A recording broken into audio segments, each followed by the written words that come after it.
Hi again, everybody, and welcome here on TV 15. BiIl Huddleston along with the head coach of the Ruffers, Rafe Watkins. In Friday night's ball game, if you were late getting there, you were behind the eight ball from the very beginning. In the ultimate end, the first parts of the game and the last parts of the game spelled doom for the Ruffers in a 49-48 overtime loss to Sapulpa. Yeah, it was, that first half was the most miserable and horrible half of football defensively in 26 years I've seen. I mean, from a good team. We've had some teams that wasn't great that gave up some points, but to have good athletes that matched up athlete for athlete, we just couldn't tackle. It was absolutely horrendous. I know that the defensive staff was embarrassed from the start to the end. Saturday was still, and even yesterday, in practice, we were. It was embarrassing, and it was. I think they had 21 points in 5 plays and probably 275 yards, and they're good. And we talked about it last week. We knew they was good offensively. They put 63 up on Bartlesville, done it pretty easy, most of that in the first half also. They were hitting where our stunts were going and did a great job. And my hat's off to Sapulpa. Our offensively, I thought we played pretty well to stay in the game. At one point, it's 42-20. And we've had some teams that at 42-20 it was going to end up 68-20, and not this group. They kept fighting. We made it 42-27 before half. Basically went back in at halftime with the defense and just went base. I said we're going to play base and we're going to get better. Unfortunately Colton Edwards goes out in about middle of the third quarter, and I thought BiIl come in and did a good job. But they pitch a shutout in the second half. We're able to score, get our 2-point conversion, which we said was going to do at halftime. Was going to get it when it was 35. Got it. Everything's looking good. Go down, score, make it 42-all, and then we have the drive to win. Get down to 4th and 2, and we talked about it when we called the timeout on the sideline. We'd ran the clock down for 2 straight plays, and we said, do we want to kick the field goal here? And it was shaky because we'd had our very first one of the night blocked, and we just, I'm a firm believer, and I'm going to believe in our kids were playing good offensively. And if I had it to do over again, I'd go for it again there. And I still think we're going to get in 8 times out of 10. That was one of the 2 that we didn't. It looked like at the time from the angle we were at that we got in, but after I watched the film, it was a good call. We didn't get in. We bounced before we got in the end zone. And should have, but was able to hold and go into overtime, and they score, make their extra point, and we score and get ours blocked. And hindsight's easy, but I wish we'd have gone for 2 instead. And you're on the road, you've struggled a little bit in the night, and you probably should have gone for 2 there, and then we'll go from that. But the 4th and 2, good width. Wish would have gone for 2 in the overtime. Well, certainly there were, despite all the frustrations of the first half, the way the defense pitched the shutout in the second half, and the offense just kept grinding, putting together a tremendous amount of offensive production. There were a lot of highlights in that game. And let's go to our video playbacks from last week. If we take a look at the monitor. This second, third play of the game is our first drive. We go down and score. And again, Jimmy on the night was spectacular. Again, had 143 yards, a touchdown, also caught a pass for a touchdown. And just here's Ty, who'll be our guest later. Had by far his best game as a quarterback and as a rougher. He ended up throwing for 310 yards and 4 touchdowns and had 160 rushing and another touchdown. Offensive line, I think, just did a fantastic job, and they're getting better with this little group that we'd mixed up after the debacle of offense against Ponca City, and been doing really well ever since. We talked about Jimmy's yards after contact. I mean, he just keeps going, and now the receivers. He does. Well, just right here, just a little pop pass to him, and the amount of people he makes miss, and he's just, he's a tremendous athlete. But what I like seeing is there's 3 wide receivers down there blocking and getting after. That was a group effort. All 3 of those guys down there, they're doing such a much better job. We talk about David Timmons having 7 receptions on the night and doing a good job, and some of our other receivers, of course, Connor Ashley continues to have a great season, catching 2 more touchdowns. Got BiIl back, and he has some good run. This may be my favorite play of the night because we've been talking all year long about our rollouts, and if he will ever just tuck it and not just throw it every time. Know that the rollout is also an option of being able to run the ball. And he did that and got 45 yards, and it's going to be able to open up other things because the corners and safeties, they don't know if he's running or not. And when he gets up close to the line, if they come off, we'll be able to dump the passes off. But he just did a great job. There's Timmons with a nice first down reception. I believe this is in the third quarter here to where we go down and actually go for 2 then and make it 42-35. may have already missed it, maybe second. Here's a nice throw coming out to Connor. Good adjustment to the ball, waiting Yep. on it to get to him. Little bootleg pass here, and this is the touchdown, I think, to Jordan Bradley. Yep. Jordan does a great job here of getting in, and there we are, ready to block if need be. Connor, I'm going to make sure nobody got to him. Yep. This is a first down play for us here that was big. This may have been the drive than where we went down. You can see that the strength of Ty is getting better too, running over those guys. He's just grown up a lot in front of our eyes, and you just hate to lose this ball game. And it's one of those that, we're not in must-win situations, but it sure would have been a lot easier. We win this game, you have 4 chances to win 1. Now we've got 4 chances to win 2, and which I'd like to think we're going to have a really good chance to win all 4 of them. And we'll go from there. But we're still sitting good in our points. Almost have a safety there after they held us on our 4th and 2 on the goal line. This is just right before we go into the OT period. Defensively, as you can see, the second half was just so much better. And again, what I liked about it was just playing our base defense and doing good things. They had a good game plan for us as far as every time that we brought a linebacker, they were pretty much replacing them. Players that at halftime, like you said, you moved some people around, went base on the defense, and you threw that 0 on the scoreboard, which was key for the offense to have a chance. But still, all in all, when it's all said and done, like you said, you wouldn't change that 4th down call there at the goal line. And it's just one of those unfortunate circumstances that drives coaches crazy on special teams mistakes, the one early and the one late being the difference in the final score. Well, there's times like we did, and we can say it rained and all that stuff on that Ponca City game, but we made changes offensively. We made wholesale changes. We made a bunch of them.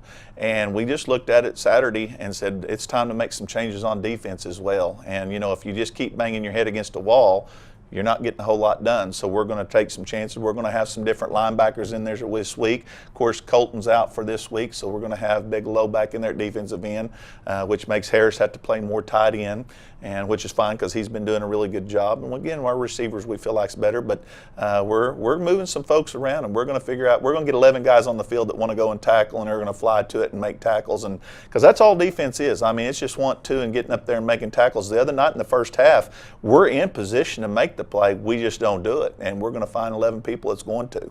Well, the Ruffers certainly have been putting all the pieces together. And one key thing to remember is there was 0 experience on the offensive unit when this season started, and to have the type of success through the first 6 games, things are pretty upbeat. And one of the guys that makes it upbeat is one of those new faces for 2018, sophomore quarterback Ty Williams. He'll join Coach Watkins and myself when we come back after this timeout. You're watching TV 15.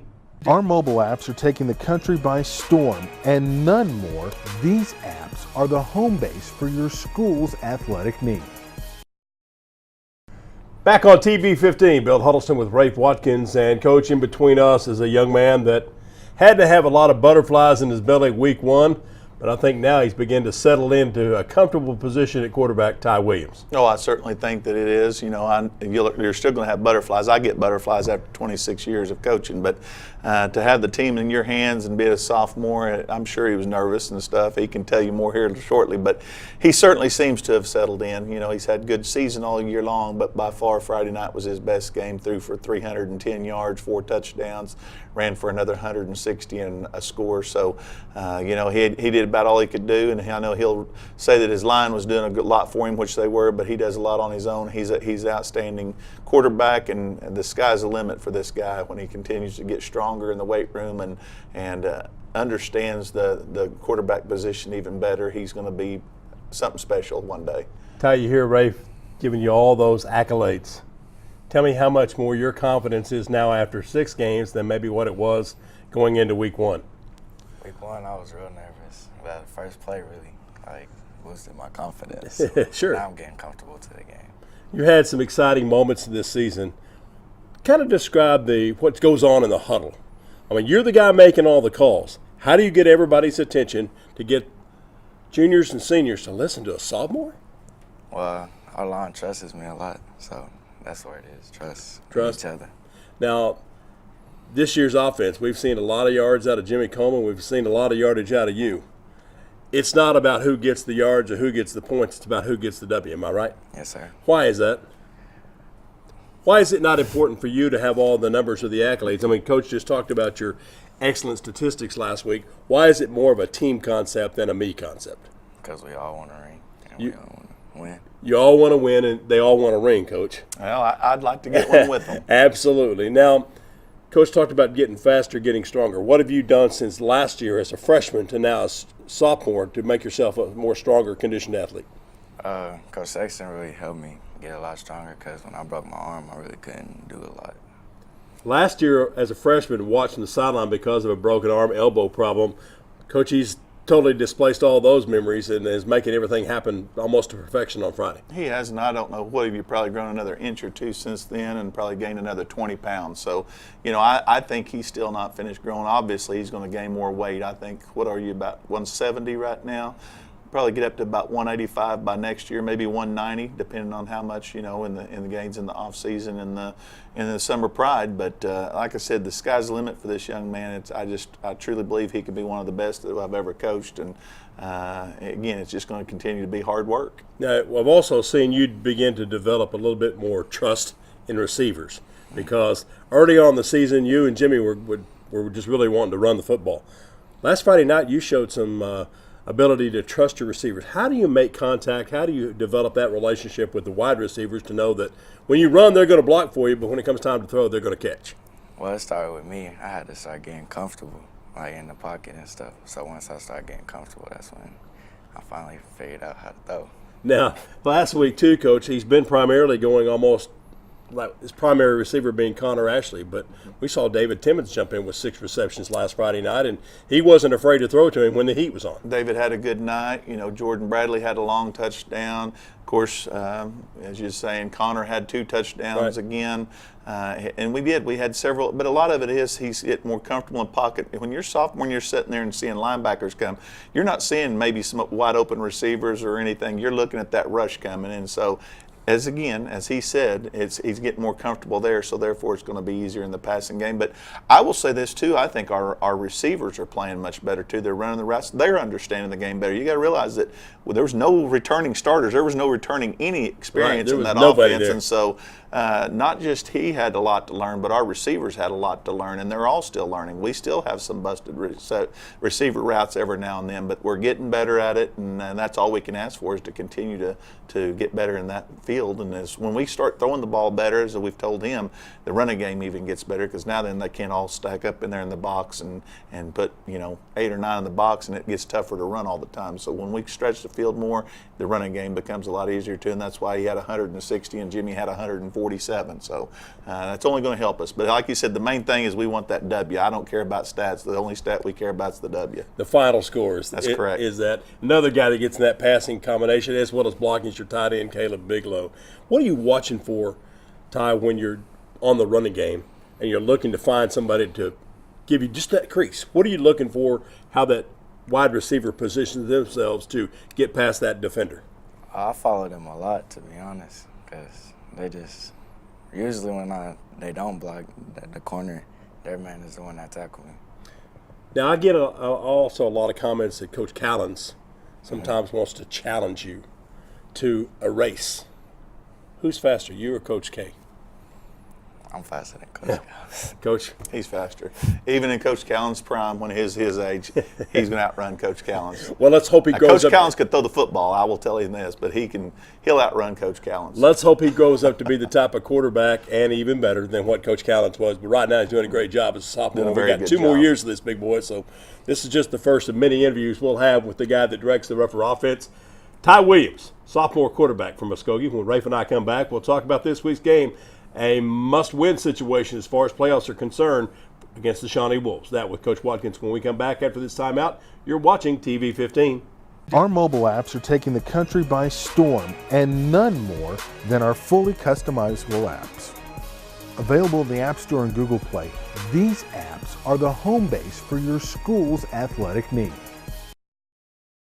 Welcome back on TV 15. It is nice to have a guy with the ability of Ty Williams And to know, Rafe, you got him not just for the rest of this year, but for 2 more seasons. He is. He's going to be, like I said, he's a special talent now, but the sky's the limit, and I just look forward to the next 2 years with him of what he can do and, and just what this team can do. But we've got a lot of this season left, and I'm just anxious to see what he continues to look like and our team continues to look like from this step forward. No doubt about that. A lot of underclassmen making a lot of special moments this season. Now, Coach talked about a lot still to play for. This Friday night's ball game, Hall of Fame night at Indian Bowl against the Shawnee Wolves. And Coach, just looking at standings, Bixby's the only team now at 3-0. Then it's Muskogee, Booker T, Sapulpa, and Shawnee, each at 2-1. This is a pivotal football game. Well, it's like I've said from the start. You take away Bixby and Booker T, and who knows with the Booker T. They're still an outstanding football team, but there's just a bunch of us that's all the same. Last week Bartlesville come up and played Sapulpa tough, and this week they beat Sand Springs,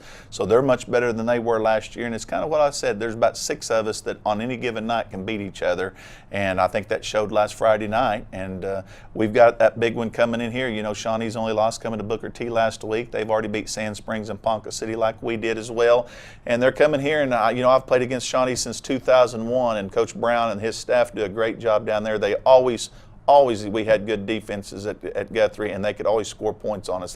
Coach Brown and his staff do a great job offensively, and they've been scoring points this year. They got a kid named Heath Hunter that's their quarterback, and he's a senior, and he's a very good quarterback. They got one of the Shaws, and if you ever heard anything about Shawnee's, there's been Shaws there forever. This is a nephew to Seymour and Fred Shaw. Seymour played at OSU and was in the early 2000s, the running back for him. Fred, brother, played and had a great career at UCO and was a receiver, and they've got a Shaw now then down there again that's the nephew, and he's a great little running back, and he's dangerous. And they've got a good big offensive line that will be very formidable. They're like us on defense. They're extremely young. They start 5 sophomores and a freshman on defense, so they're kind of like we are growing there, but they'll be very good. They'll be hungry, and they understand that this is a must-win for them, because if you go 2-2 and they still got Bixby to go as well, and we got Bixby and Booker T to go, you just put yourself really, really in a bad situation, and whoever loses this ball game. And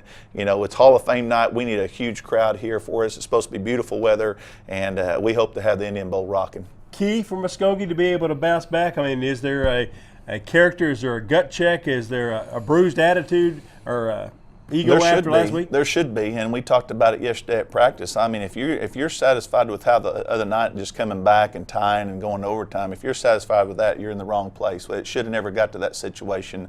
We will be better defensively this week, and we're going to have to be, because he throws the ball probably a little bit better than they did last week.